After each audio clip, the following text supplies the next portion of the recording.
Pradėti nuo to, kad noriu paklausti, kaip jūs jaučiatės kaip ES pilietis, saugus visų pirma Lietuvoje ir ES valstybėje būdamas?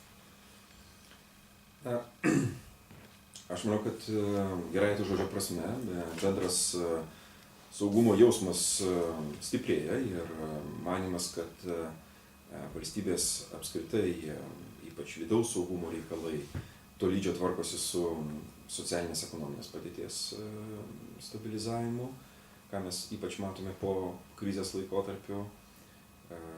Tai sudaro sąlygas tikrai pasijusti geriau, nors turiu pasakyti, kad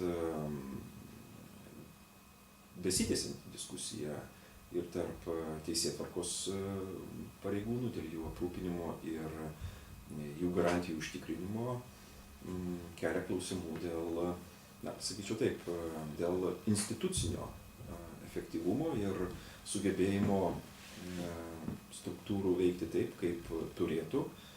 Ir ypač aš kalbu apie rajonus, kurie kiek toliau nuo sostinės. Sostinėje mes to taip kaip ko nejaučiame, bet nuvažiavusi mažesnius miestelius, pavyzdžiui, policijos komisariatų jungimas, jų sutraukimas į didesnės aptarnavimas, netgi telefoninis aptarnavimas iš didesnių centrų, kada ne visada, tiesą sakant, žino mažos vietovės apylinkės ir panašiai.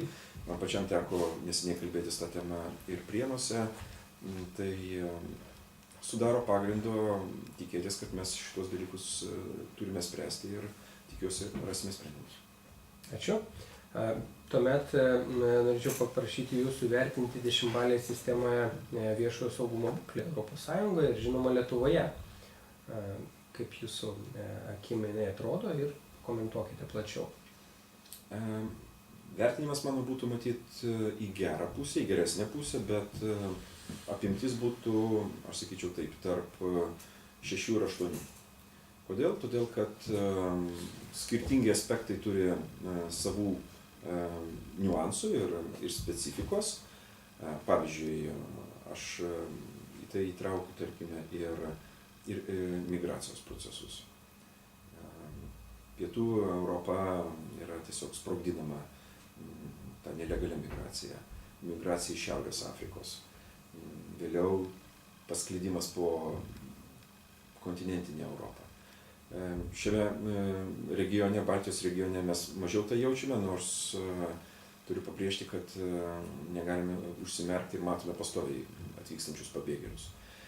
Iš kitos pusės, jeigu kalbėti apie tą klasikinį saugumo aspektą, jis tikrai artėtų link 8, kadangi vienaip ar kitaip pažanga yra daroma ir aš tą pažangą, tiesą sakant, labai sieju su bendra techninė pažanga ir to techninio aprūpinimu, kad ir vertinant patruliuojančius, pavyzdžiui, policininkus Lietuvoje, bent jau tie, kurie tai daro automobiliais, tikrai galima konstatuoti, kad žingsniai teisinga linkme. Ar viską turi, nežinau ir jų reikėtų dar atsiklausti papildomai. Matant Europos kolegas, jų žandai didesni, ta prasme, sotesnis gyvenimas. Ir matant išdidžiai vaikščiojančius policijos pareigūnus Vokietijos miesteliuose ir galbūt netgi jų bendravimą su vietos gyventojais, daugiau per preventyvę veiklą, tokią bendruomenišką veiklą, kuriant tas saugios bendruomenės politiką aplinkui. Aš manau, kad yra iš ko ir mums pasimokyti, galbūt jiems tektų pasimokyti iš mūsų operatyvumo, nes, manau, vienaip ar kitaip mūsų pareigūnai operatyviau veikia nei kai kurie vakariečiai, bet vienaip ar kitaip ramybei arba, sakykime taip, visiškam pasitenkinimui aš pagrindo nematau ir, žinokit, tie iššūkiai, tiesą sakant, saugumo prasme, jie gimsta nauji pastoviai. Ir jeigu mes vieną sutvarkom, kiti atsiranda. Aš, tarkime, matau, įžvelgiu tam tikras ekonominio sukčiavimo, pavyzdžiui, rizikas euro įvedimo laikotarpiu. Nebejoju, kad tie sukčiai, kurie apie tai galvoja, ypač pagyvenusių žmonių atžvilgiu darys tos dalykus, tas veikas. Mums reikia galvoti, kaip jas perspėti ir kaip numatyti. Kitaip tariant, gyvenimas mums sukuria, tiksliau, nesaugumo rizikas gimdo pats gyvenimas. Jų prevencija ir kova su jom yra dažnai galbūt ir kiek vėluojanti, ir reikalaujanti kito persikvėpavimo. Ačiū.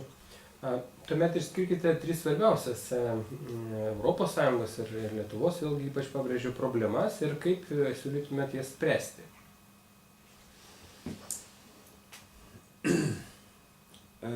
Pirmoji problema, kurią aš vis dėlto išskirčiau, nemanau, kad tai yra įstatyminiai dalykai, dėl to netgi sakyčiau, kad įstatymiškai mes esame dažnai einantis koja į koją su tais reikalavimais, bet įgyvendinimas ir laikymasis duotų pažadų. Pradėkime nuo atitinkamo finansavimo. Ir sutinku, kad finansinis aspektas pasireiškia per pareigūnų socialinės garantijas ir, tarkim, jų aprūpinimą, o tai automatiškai yra ir kvalifikacija, ir sugebėjimas, į teisėsaugą pritraukti jaunus, kompetentingus, tikrai tuos, kurios gali laisvai nupirkti, pavyzdžiui, privatus sektorius ir kuris daro tą dalyką.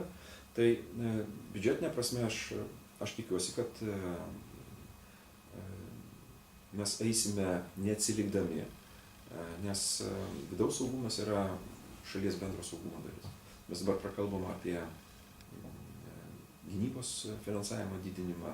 Manau, kad pareigūnai bet kokio, sakykime taip, karinės agresijos ar karo metu yra įtraukiami praktiškai automatiškai. Ir tas papildomas apmokymas galbūt tikrai turėtų būti daromas, vardan to, kad mes matytumėm juos kaip apskritai gynybinių pajėgų dalį. Antras dalykas, ką aš išskirčiau, man kiek dar trūksta iš pačios teisėsaugos, galbūt išskiriu policiją, darnesnio bendravimo su bendruomenėmis. Žinau, yra gerų iniciatyvų ir saugios kaiminystės iniciatyvos ir panašiai, tačiau man, pavyzdžiui, trūksta tokių ženklų, gal mažesniuose miesteliuose mes jų matytumėm ir daugiau, bet pavyzdžiui, kad vietos inspektoriai, policijos inspektoriai, kuriems priskirtos atitinkamos teritorijos, laikas nuo laiko apsilankytų savo teritorijose ne iššaukimo metu ir nesant kažkokiam reikalui, bet pabendrauti su gyventojais. Gyventojas turi žinoti fiziškai. Nesakau, kad jis turėtų visus gyventojus žinoti vardus ir pavardės ir kas kur gyvena, bet kad gyventojai žinotų, su kuo jie turi reikalą, kalbėdami telefonu, ar ne, ir sudaryti tokį, aš manyčiau, betarpiškumo jausmą, bendraujant, pasikalbant, gal jūs nesikreipiate, bet jūs, pavyzdžiui, turite problemą.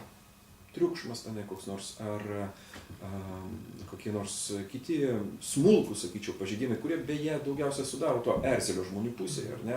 Aš jau nekalbu apie kriminalinius nusikaltimus. Tai aš tikrai rekomenduočiau atitinkamiem pareigūnam paskatinti tą dalyką, išėjimą patiems į žmonės ir pirmiems tapti, ištiesti ranką. Ir trečias dalykas, ką aš galbūt paminėčiau, tai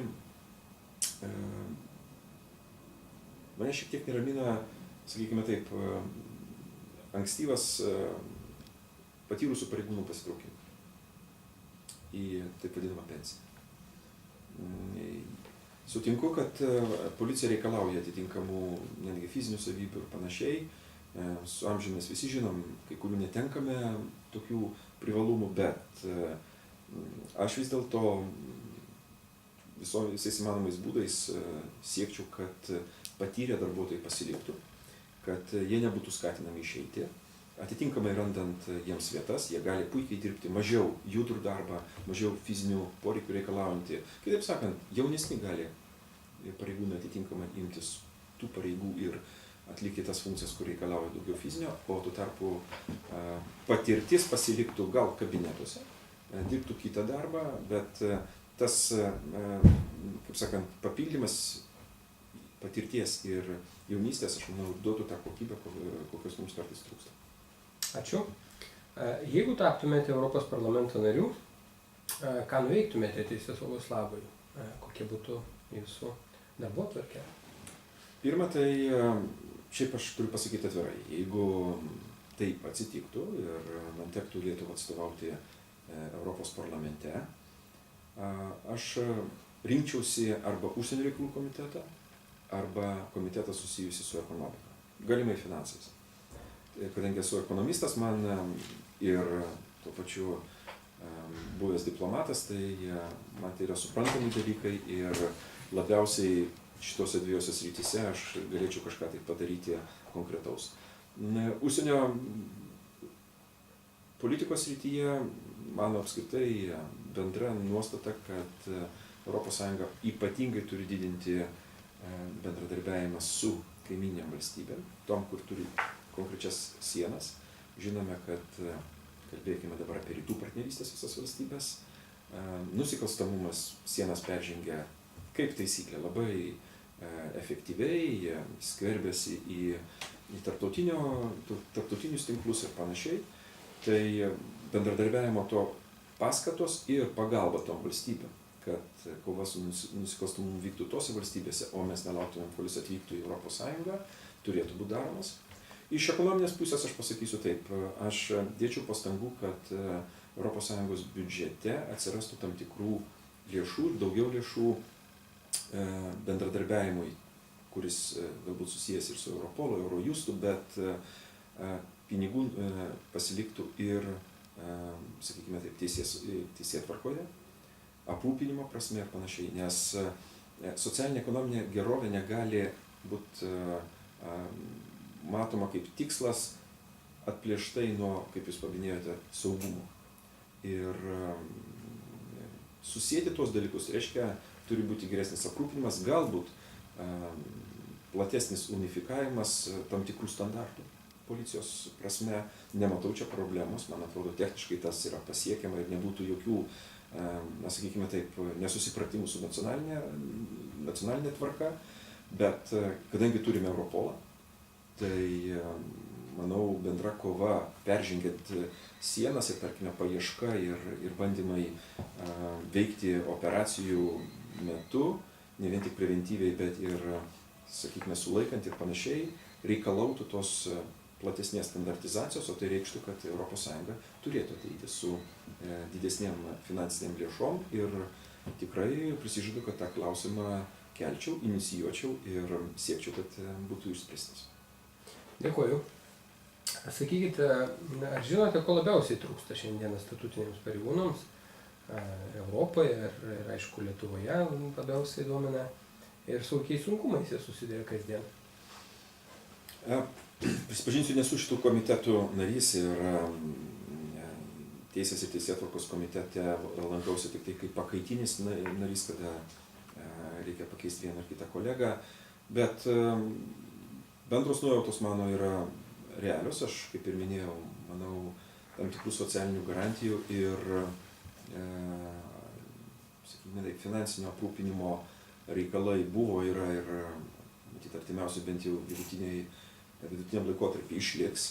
Tai ir manau, kad tai yra rūpimas klausimas visiems, ypač, sakykime taip, naujesniems ES valstybėms narėms.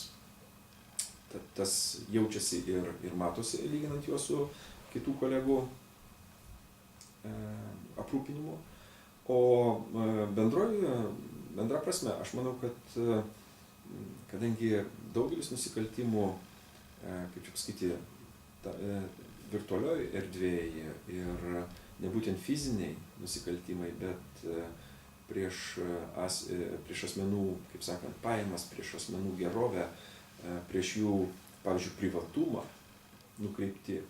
Ir matome dabar, tarkim, kiek yra būdų pažeisti to privatumo ribas, kas yra beje pas mus, manyčiau, iki galo nesuprasta. Ir žmonės nesaugo savo privatumo. Europinių lygmenių renkama daug duomenų ir manau kartais tas jų rinkimas, o vėliau ir laikymas dažnai prasilenkia su privatumo reikalavimais ir čia, manyčiau, yra bendra europinė viso pasaulio problema, kad maža, kaip sakant, duomenų dėžutė ar kažkokios kompiuterinės laikmenos gali padaryti tiek žalos, kad sunku bus, sakau, su milžiniškais pinigais tai ištaisyti. Tai manau, kad patys pareigūnai matyt tą turi suprasti, nagrinėdami ypatingai privatumo reikalus. Aš įžvelgiu tame augančią problemą ir pats esu susidūręs su tais dalykais, todėl aš labai kategoriškai reaguoju tą dalyką, nes, sakau, jeigu pats žmogus galbūt nežinodamas kartais skleidžia savo duomenys, o paskui nukenčia, bet kiti piktybiškai tiesiog veržiasi į mūsų privatumo erdvę. Dėkuoju. Kaip manote, koks yra socialinio dialogo lygis ES šalyse ir jeigu vėlgi imti Lietuvą, ar teisėsaugos sistemos institucijos vadovaujasi jo, ar jis dar tobulintinas? Aš manau, kad matot, socialinis dialogas jis negali nukristi iš dangaus, arba mes jo negalime tiesiog pasiskolinti kaip geros praktikos arba gero pavyzdžio. Jis kūriamas, jis yra kūriamas praktika. Pas mus kartais socialinis dialogas yra suprantamas kiek supaprastintai arba, pasakyčiau taip, jis neįvertinimas iki galo. Yra daug jo formų, yra, tiesą sakant, būtinybė jį plėtoti socialinį dialogą. Aš nematau tame jokių susikirtimų nei, sakykime, su liberalų ideologija, nei panašiai. Mes atvirkščiai sakome, kad žmogaus sąmoningumas ir jo supratimas ir įsitraukimas į, sakykime, tą kolektyvinį ar kitas veikas yra būtinas dalykas, nes taip ugdomas jo ir sąmoningumas, ir supratimas, ir pagaliau galimybė išsakyti savo nuomonę. Aš manau, kad apskritai Lietuvoje jis yra socialinis dialogas, nežinau, bet kuriuo lygmeniu yra tik pradiniai stadijoj. Pradedant kolektyviniam, individualiom sutartim ir panašiai, matau daug erdvės tobulėti. Ir kas yra svarbu, jis yra taikytinas ne vien tik tai privačiam sektoriui, bet ir valstybiniam. Kitaip sakant, atsakas iš valstybės institucijų vadovų pusės arba vadovybės pusės turėtų būti adekvatus. Nereikia tame matyti bandymo, sakykime taip, paspausti juos ir panašiai. Jeigu tam supratimas yra, aš manau, jis duos naudą ir galbūt galės užkirsti kelią tam nepasitenkinimui arba toms galimoms institucinėms įtampos, kurios laikas nuo laiko dėja kyla. Ačiū. Šiandien kalbame apie teisėsaugą, jos problemas. Sakykite, ar jūs turite teisėsaugos ateities viziją, kalbant tiek iš ES konteksto ir, žinoma, iš Lietuvos. Lietuva yra viena iš šalių, tai mes šios dalykus kažkaip matyt turėtumėm grupuoti, neatsieti. Galbūt galėtų būti kažkokie minimalūs standartai ir nebūtų tokių skirtumų didelių, apie ką ir kalbėjote. Tenka konstatuoti, kad ES mes pastoviai matome, aš sakyčiau taip, bandymus veikti išvien ir, pavyzdžiui, siūlymas dėl Europos prokuratūros steigimo. Manau, kad tai yra vienas iš pasiūlymų, kadangi neišvengiamai mums reikia veikti kartu, norint, sakykime taip, užbėgti už akių arba išsiaiškinti tam tikrus nusikaltimus arba veikas. O tai reiškia, kad jaučiama tendencija tam tikrų teisėtvarkos koordinavimo, planavimo ir gyvendinimo funkcijų atiduoti į bendras, sakykime taip, sąjunginės ES institucijas. Darydami tai mes turime suprasti, kad teisėtvarkos funkcijos kaip ir tampa nacionalinėmis ir bendras sąjunginėmis. O reiškia, turi būti įspręsti konstituciniai reikalai, kad nebūtų bandymų, sakykime taip, šalyje, kad super arba virš nacionalinė institucija negalėtų atlikti, nežinant vietos institucijoms, teisėtvarkos, nevykdyti operacijų, pavyzdžiui, kurios peržengia, sakykime, tas konstitucingumo ribas. Ir dar vienas dalykas, kurį aš paminėčiau su šito, tai yra demokratinė kontrolė. Po šiai dienai ir Europolo, ir Eurojusto, ir artėjančios Europos prokuratūros steigimo ar, sakykime, steigimosi procesuose demokratinės kontrolės arba, sakykime, taip, parlamentinės priežiūros reikalai nėra iki galo spręsti.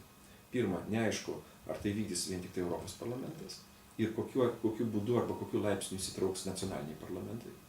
Mes, tarp kitko, išsakėme savo nuostatas ir nuogąstavimus, kad Europos parlamentas nenori įtraukti nacionalinių parlamentų dėl to konstitucingumo labai tokių trapių, aš sakyčiau, sąsajų.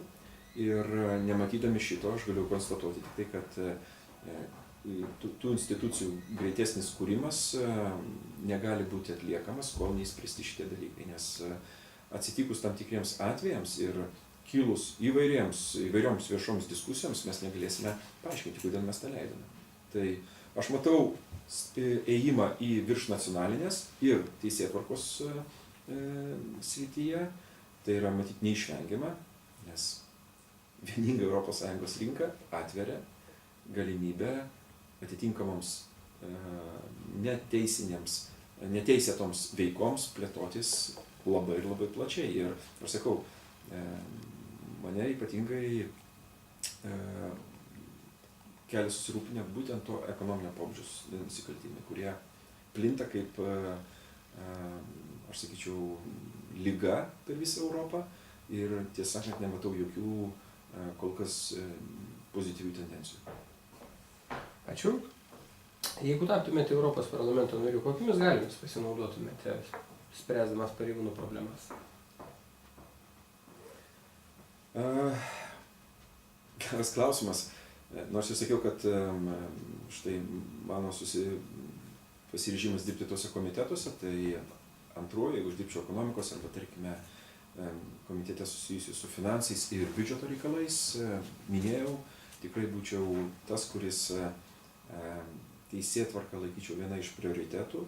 Labai smagu, kad mes žemės ūkį remiame 40% ES biudžeto, bet yra horizontalūs dalykai, kurie svarbus visiems. Tai aš priskaičiau ir švietimą, ir teisėsaugą, ir bendrą nacionalinį saugumą, kur nesvarbu, kur mes gyvename, kokią profesiją mes esame atstovai, veikia tie horizontalūs dalykai ištisai.